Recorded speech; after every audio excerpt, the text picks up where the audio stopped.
AP Photographie? Oui, mais sur YouTube. Ah. Salut tout le monde et bienvenue sur AP Photographie. Pour signer mon grand retour, puisque vous avez été quelques-uns à réclamer des vidéos et malheureusement je n'ai pas eu beaucoup de temps pour en faire ces derniers temps, je reviens avec pas mal de nouveautés, notamment des reviews, donc des tests matériels. Alors ce ne sont évidemment pas des tests matériels comme on pourrait en entendre dans un laboratoire ou dans des grands magazines spécialisés. Le but de mes tests, c'est de vous donner un ressenti de terrain, un ressenti sur l'utilisation courante d'un objectif, d'un sac à dos, d'une bagagerie pour transporter des flashs, pour des flashs eux-mêmes. Donc vraiment le but c'est de vous présenter les matériels tels que moi je l'utilise. Donc c'est vraiment un ressenti utilisateur et non pas un ressenti technique. Donc l'objectif dont je vais vous parler aujourd'hui, c'est le 24-70 V2 de la gamme L de chez Canon que j'ai eu en prêt pendant un mois. Donc l'occasion également de le tester pendant mon trek dans les gorges du Verdon que vous avez peut-être vu passer. Sinon je vous invite à cliquer sur le lien qui se trouve en bas dans la description. Et c'est un lien vers un vlog qui a été tourné avec mes amis les trekkers compulsifs et trek pendant lequel donc on est descendu dans les gorges du Verdon avec toute une partie de mon matériel et notamment le 24-70 f2.8 V2 qu'on a utilisé en majeure partie du temps pour les prises de vue sur place.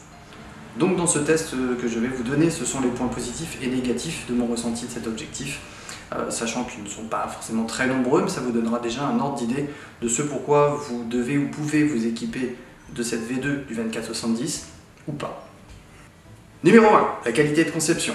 Déjà dans un premier temps, le fût et le pare-soleil ont été raccourcis, ce qui permet d'en faire un objectif un petit peu plus compact que son prédécesseur.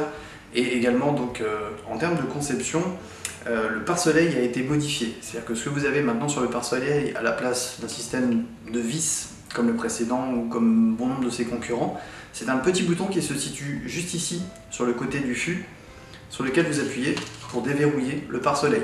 Donc c'est beaucoup plus pratique et beaucoup plus sécurisant. C'est-à-dire qu'il ne risque pas de se dévisser puisque ce cliquetis-là va vous permettre d'assurer la prise de votre pare-soleil. Même chose lorsqu'on le remet, il suffit d'attendre le cliquetis et il ne bouge plus. Également rajouté, ou du moins modifié, ici un petit bouton pour bloquer le fût. C'est-à-dire que lorsque votre objectif est rentré dans votre sac, il ne bougera plus. C'est-à-dire que la focale ne s'allongera pas, ce qui permettra notamment d'éviter des chocs qui pourraient endommager votre objectif. Pour un objectif de ce prix-là, mieux vaut s'assurer qu'il est en bon état. Numéro 2, la qualité optique. Donc au niveau de la qualité optique, Canon a vraiment complètement revu son système de conception optique sur le 24-70 V2. Donc déjà dans un premier temps, le nombre de lamelles a été revu à la hausse puisqu'on est passé de 8 lamelles à 9. Et également au niveau des groupes et lentilles, on est passé de 13 groupes 16 lentilles à 13 groupes 18 lentilles. Factuellement, ça ne va pas vous aider grand chose de savoir ça. La seule chose à savoir si vous souhaitez vous en équiper, c'est que la qualité des images qui en ressortent a vraiment été grandement améliorée. Alors, le premier constat qu'on fait pour l'amélioration de ce point-là, c'est tout simplement la qualité du détail et le nombre de détails et de textures qu'on a sur les côtés. Donc, sur le bord de l'image, sur la V1, on avait tendance à avoir quelque chose d'assez mou avec peu de détails. Ici, sur la version numéro 2, on a vraiment du détail de bout en bout de l'image et ça vous permet vraiment d'avoir une image qui est absolument irréprochable. Pour avoir testé les deux, pour avoir testé également des concurrents, la qualité optique fait vraiment toute la différence. Ce que j'entends par là, c'est que sur des images comme ceux que j'ai pu faire dans les gorges du Verdon par exemple, j'aurais eu un centre d'image vraiment dynamique avec de la texture et du détail, et sur les bords une grosse perte de détails, voire des franges pourpres ou des aberrations chromatiques. Ici avec celui-là, absolument aucune. C'est-à-dire que j'ai vraiment un détail et une texture qui va du centre de mon image jusqu'au bord extrême. Donc ça vraiment c'est un gros apport, notamment si vous faites, je pense, au paysage ou aux photos commerciales comme l'exemple des portraits que je peux réaliser en ce moment. Voilà, c'est vraiment une focale, du moins un objectif idéal, puisque c'est ce qui va vous permettre d'avoir un détail vraiment sur la totalité de votre image. Numéro 3, la focale idéale. Le 24-70, bon nombre de vous le connaissent, c'est notamment le meilleur ami des photographes, entre autres, puisque c'est un objectif qui va vous permettre d'aller de 24 mm à 70 mm, et donc d'avoir vraiment un grand angle, pas un ultra grand angle, mais un grand angle, et du 70 mm, ce qui vous permet de faire du portrait, et notamment du portrait en close-up, sans trop de déformation, puisque les déformations, on commence à en avoir à partir de 24 mm, et plus on monte dans le nombre de millimètres, moins la déformation va être importante. Donc l'avantage du 24-70, c'est ça, c'est que pour un photographe de mariage, par exemple, on va avoir la possibilité de faire des photos de groupe à 24 ou 35 mm et des portraits également à 70 mm. Alors ceux qui souhaitent bien évidemment se spécialiser dans le portrait peuvent aller également sur un 70-200 ou sur des focales fixes, mais là le 24-70 va avoir le gros intérêt de vous permettre de faire à peu près tous les styles d'image et d'avoir quelque chose qui vous permet de faire face à peu près toutes les situations. C'est entre autres pour ça que le 24-70 équipe mon boîtier quasiment tous les jours. J'utilise très peu les focales fixes, ou du moins de moins en moins, et vraiment c'est le 24-70 qui équipe mon boîtier quasiment en permanence, que ce soit sur des photos de sport, que ce soit sur des photos commerciales, même sur du portrait. Alors évidemment à f2.8 vous n'aurez pas un bokeh de fou, contrairement avec un 70-200 où grâce à l'allonge de la focale, vous allez pouvoir vraiment décoller votre sujet du fond, ou en descendant également sur l'ouverture, avec notamment des focales fixes qui vont descendre à f1.8, f1.4, f1.2, où là effectivement vous aurez un bokeh qui sera beaucoup plus prononcé. Mais déjà avec cet objectif là, vous avez la possibilité de faire des portraits avec un bokeh conséquent. Numéro 4, c'est une optique Canon. Qui dit Canon dit en règle générale une vraie qualité de conception. Ici on a vraiment un produit qui est extrêmement bien fini, que ce soit en termes de choix de matière, que ce soit en termes de précision. Ici les bagues, vous voyez, sont crantées avec une espèce de bande de caoutchouc. Ça vous permet vraiment d'avoir une sensation très souple au niveau de votre mise au point ou au niveau de votre allonge de focale. Également, qui dit optique Canon sur un boîtier Canon dit également les corrections automatisées de tout ce qui va concerner les aberrations et les déformations. Donc ici sur mon 5D Mark IV, c'est bonheur, ça corrige tout seul et ça me permet vraiment d'avoir une image optimale. Les points négatifs, malheureusement il en existe quelques-uns, je vous rassure, ils sont rares, ils sont peu nombreux. Donc dans un premier temps, l'absence de stabilisation. Alors, malheureusement, la stabilisation existe sur le 24-70 f4, mais pas sur le f2.8. Alors je pense notamment à tous les vidéastes qui souhaiteraient avoir un objectif stabilisé pour stabiliser leurs vidéos, en dehors des systèmes de stabilisation comme les Ronin ou les autres systèmes de stabilisation. Ici, absence totale de stabilisation.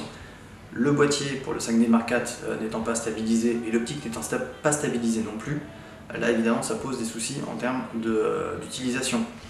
En revanche, ce qu'il est possible de faire pour la partie photographie, lorsque vous n'êtes pas stabilisé sur un boîtier comme le 5D Mark IV, le 5D SR, etc., c'est tout simplement de jouer sur la plage d'ISO, puisque vous avez possibilité de monter assez haut dans les ISO sans que votre image ne soit altérée. C'est-à-dire avant que le grain soit réellement visible sur un boîtier full frame comme la gamme des 5D ou les 1D, vous pouvez monter très haut dans les ISO avant que ce soit vraiment une altération visible de l'image.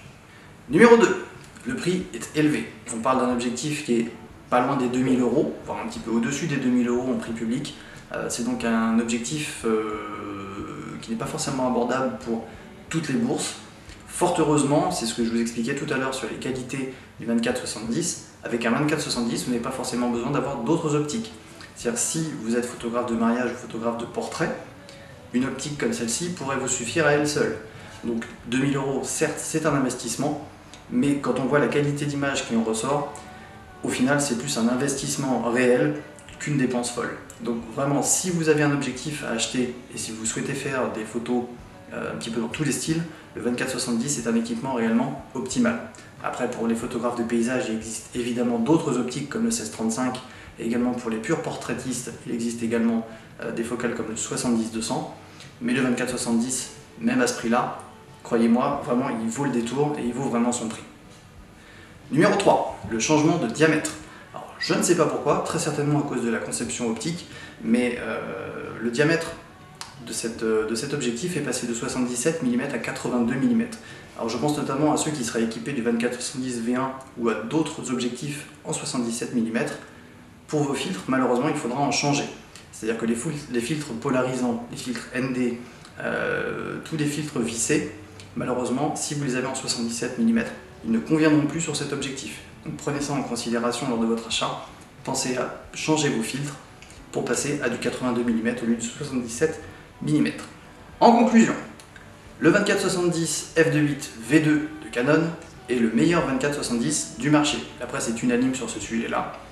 Avec ses qualités optiques et sa qualité de conception, avec les images réalisées grâce à ce 24-70 V2, indéniablement, c'est le meilleur du marché. Donc si vous avez un 24-70 à acheter, que vous souhaitez investir dans un produit, vous pouvez y aller les yeux fermés. Bien, donc c'est la fin de ce premier test matériel. Alors comme vous l'avez constaté, ce n'est pas un test technique, je ne vais pas vous faire une démonstration du produit. Vous aurez vu dans la vidéo effectivement des parties backstage où j'utilisais cette optique-là. Le but pour moi, c'est vraiment de vous donner un ressenti terrain de cette utilisation et non pas une revue technique comme vous pourriez trouver dans n'importe quel magazine ou site web. Donc c'est vraiment un ressenti personnel. En dehors de cela, donc j'espère que ce premier review vous aura plu. Il signe, je l'espère, le début d'une série un petit peu plus conséquente que précédemment sur les tests matériels, mais également sur les tutoriels, puisque les tutoriels vont reprendre également. Donc les tutoriels de base qui sont déjà existants sur la chaîne restent. En revanche, il y a de nouvelles techniques apprises depuis qui seront mises à contribution et qui vous permettront tout simplement de faire évoluer également votre retouche. Le but étant encore et toujours de vous accompagner et de vous permettre d'être autonome. C'est de faire votre prise de vue et vos retouches sans faire appel à un retoucheur et également en évoluant sur votre technique de retouche. Donc voilà, j'espère que cet épisode vous aura plu, j'espère que vous vous êtes déjà abonné. Si ce n'est pas le cas, vous pouvez évidemment vous abonner à cette chaîne. Je vous remercie par avance pour tous les commentaires et interactions que vous pourrez faire. N'hésitez pas à partager cette vidéo. Je vous dis à très bientôt pour des tutoriels et pour des tests. À bientôt! AP Photographie? Oui, mais sur YouTube. Ah.